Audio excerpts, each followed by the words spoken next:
je voudrais faire une chose très simple et très grave à la fois, c'est présenter deux jeunes écrivains. Je leur ai donné, avant la publication de leur premier texte inédit, de leur première fiction inédite, un dialogue, plusieurs pages de dialogue, où ils dialoguent avec une jeune fille qui n'est pas là aujourd'hui, parce qu'elle était étudiante à Oxford, qui s'appelle Natasha Ryan, qui a 25 ans comme eux.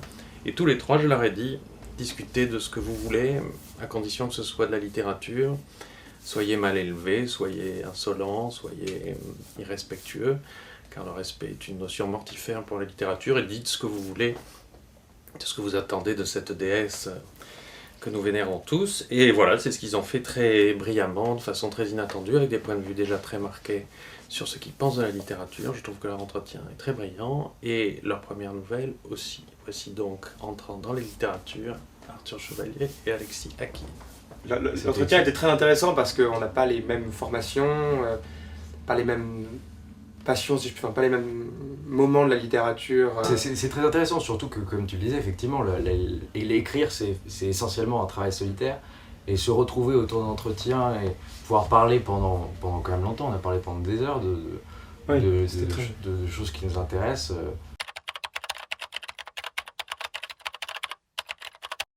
C'est une opportunité incroyable, surtout autour d'un thème aussi central de la littérature qu'est le courage. C'est très enthousiasmant, ça donne beaucoup de courage pour le reste aussi, parce qu'il en faut en fait. Oui, c'est ça. Il en faut en fait, parce que écrire c'est tout seul et on n'a pas de retour, et à la fin... C'est la nuit, quoi. Voilà, c'est la nuit, exactement. Et donc ça permet d'allumer une lampe de chevet quelque part. Et non, c'est génial, c'est très bien. Et puis en plus de ça, on est associé dans cette revue à beaucoup d'écrivains, de grands écrivains, je crois. Et donc évidemment, ça compte.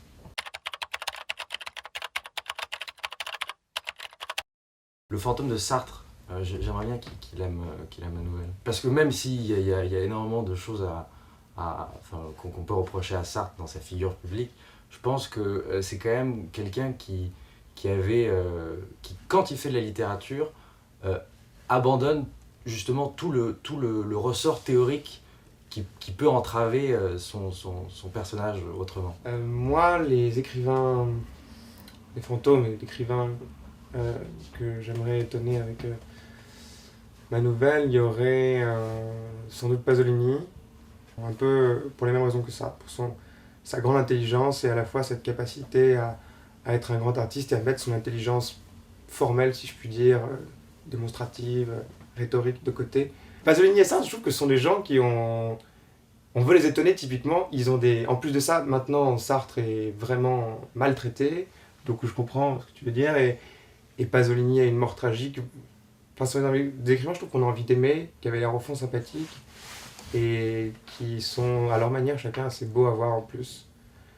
C'est des photos d'eux émouvantes, ils ont des visages émouvants, leurs œuvres sont émouvantes, leurs vies sont émouvantes. Et je crois que c'est ça aussi, c'est qu'on veut les étonner, pas seulement parce que c'est les livres préférés, mais parce que ça correspond à une image qu'on se fait de la littérature ou de ce que sont ces gens-là, quoi.